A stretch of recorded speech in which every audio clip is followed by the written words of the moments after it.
afternoon is a very special night for us because it's our year-end function for GOLP, our Community of Learning Principles. And I think, and I've experienced that it has been a very successful year. Most of you attended these functions every time and gained some valuable inputs from it and enjoyed it. Let's rather continue than letting you wait. Can I ask Wendy Luhabe, our first speaker, to come to the podium? We've been asked to share some thoughts on leadership and why it is important. When we are born, we are each born with seeds of greatness, whose ability to blossom depends very much on the circumstances of our birth. The influence of our parents and family, they obviously play a very critical role, but more importantly, the influence of teachers, where young people spend their formative years. One of my favorite movies was called Dead Poets Society, and it's a story of how a teacher inspires his students to greatness. Every morning when he comes to class, he would say, "Good morning, future presidents, captains of industries, leaders in various sectors of society." Imagine hearing those words as a young person and how they must have nurtured the seeds of greatness in their lives, in their young, unformed, and developing minds. That is the responsibility that education holds in a nation. The potential to bring forth greatness in a nation. The potential to bring forth greatness in the lives of children who pass through their hands. Of all the professions that are available, being in education has to be the most important in my view. It's a pity that teachers are not amongst the highest paid, because the work of teachers is invaluable in society. My own life was shaped by a teacher when I was around 14 years of age. There are different schools of thought about leadership, whether leaders are born or whether they are made.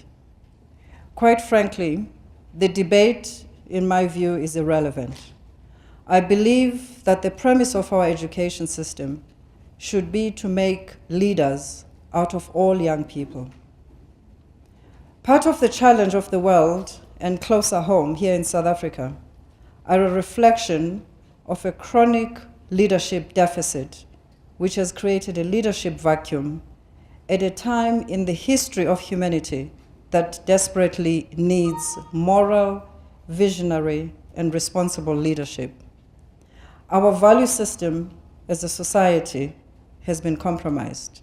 Our moral compass is out of alignment, and the poor levels of accountability amongst our leaders is just absolutely alarming. What kind of leadership is required, therefore, in society? And in particular, what kind of leadership is required in education?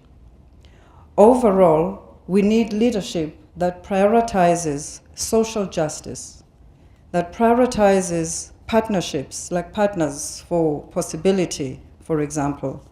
And we need leadership that is collaborative. So it's important that we build a culture of both individual and collective accountability for our actions, for our choices, and for our decisions. Secondly, we need parental education. As parents, we know how to make children, but we're not really taught how to bring up children. It's something that we assume, it's something that we observe from how we were brought up. But with each generation, it's probably not the best way to bring up the next generation. So I am an advocate for considering parental education that will enable parents to equip their young people and grow up responsible and moral young children.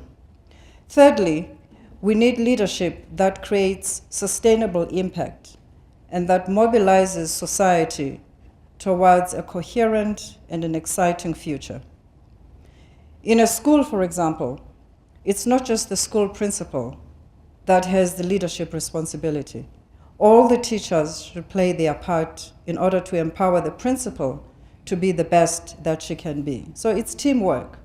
It doesn't help to just have an amazing principal if the rest of the teachers are not pulling their weight.